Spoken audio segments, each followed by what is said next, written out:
As a church, we know the investment of our time, our talent, and our resources is best put to work through God's work in the local church, an investment that truly makes a difference in communities and the lives of people around the world. And today, I want to give you just a snapshot of how that investment is making an eternal difference. Coming up today, we travel to the city of Mosul in Iraq to see how one of our global partners is helping refugees and the crisis they face.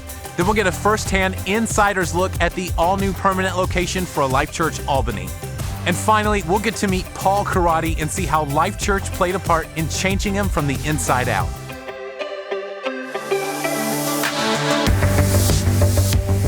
Since October of 2016, a large military coalition has been liberating towns around the city of Mosul, but progress inside the city limits has been met with adversity from ISIS brutality.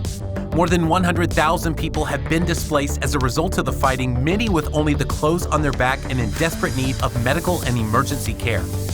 As a church, we rally to support those who find themselves in crisis situations. And with the help of one of our global mission partners, Samaritan's Purse, we find ourselves on the front lines and being able to provide care for those who need it most.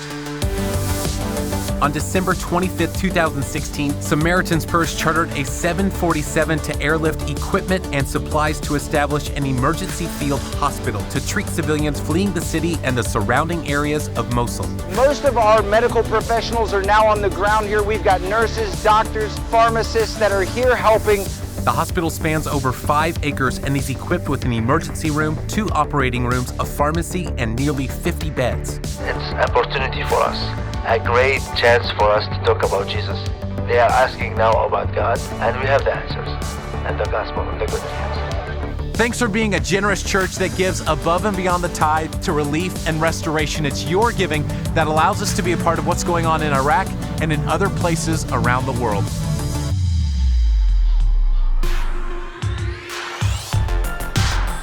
The end of 2016 was a memorable time for our church as we saw God quite literally expand our territory.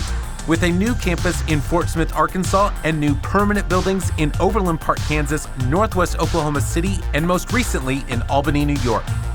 Opening day felt like a long time coming for the community of Albany as it was full of excitement and expectation of what's to come. Check it out.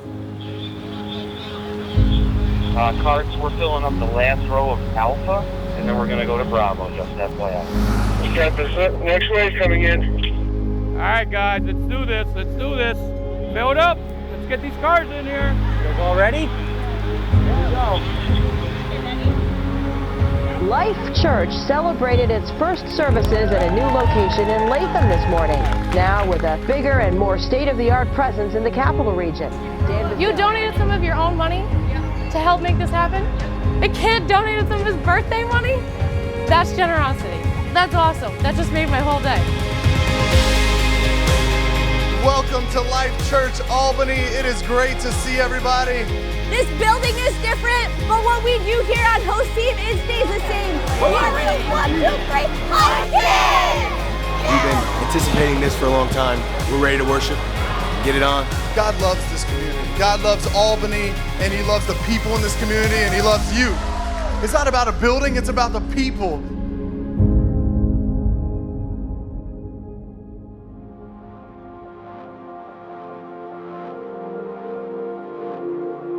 The best way I can describe the old Paul was, on face value, it would look like I had everything.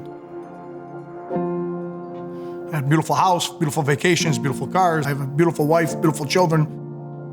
And I was still unhappy. And I wasn't unhappy in my relationships. I was unhappy myself.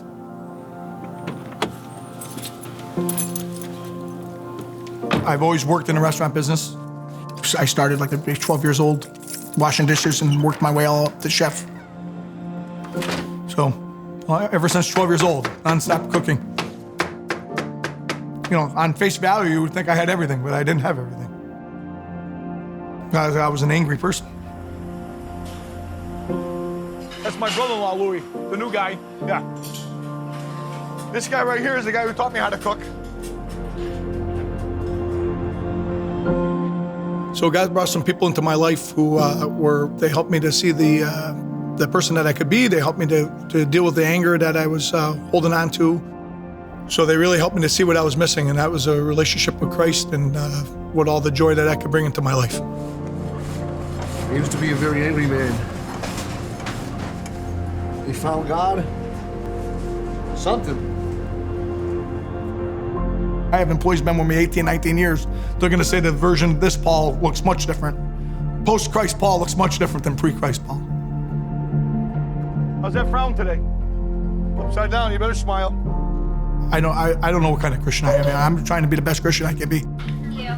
Have a great day. I just know that he's moving me to do things I never did before. And it's exciting, and it's a little nerving too, because it's a different, prior to coming to Christ, it's a different version of me. I'm not used to, but it makes me happy, and that's as best I can say it.